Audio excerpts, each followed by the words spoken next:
zemra në trupin e njeriut i ka dy funksione. Ne e dim gjithë që është pomp e shpërnda gjakun. Mirë po në zemër rrin edhe imani. Nuk është vetëm ana fiziologjike, ana biologjike. Prandaj, do të me pas kujdes sikur që e kurojmë trupin, vishëm bukur, pastrohëm, anës së jashtme i kushtojmë shumë kujdes si burrat si gratë, është shumë e rëndësishme i kushtu kujdes anës së brendshme. E ana e brendshme ruhet me çka? Ruhet me dhikr, me ibadet, me namaz, me sejdë të i bo Zotit Gjeleshanuhu. Sepse truporja fizikja don me hongër e don me pi. Vitamina, ushqime të ndryshme tjera, e ushqimi i shpirtit kusha? Ushqimi i shpirtit është dhikri, është namazi, është agjerimi, është sadakaja, është haxhi.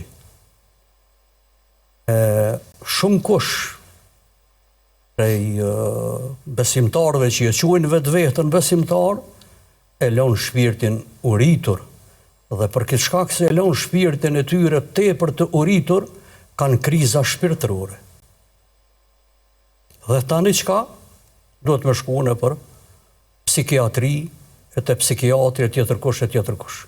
Vallahi, një njeri i cili e praktikon fen, ashtu që ka thoni mua dhe Zot, kur s'ka nevojë me shku te psikiatri apo në psikiatri, as me përdor barna, sepse ushqim i shpirtit që shknaqet shpirti njëri kur lexo Kur'an, që shqetësohen zemrat, po qështu edhe namazi është mu knaq, po agjerimi ta knaq shpirtin edhe një ndhimshuri kur vjet dita e fundit, sa shpejt shkoj.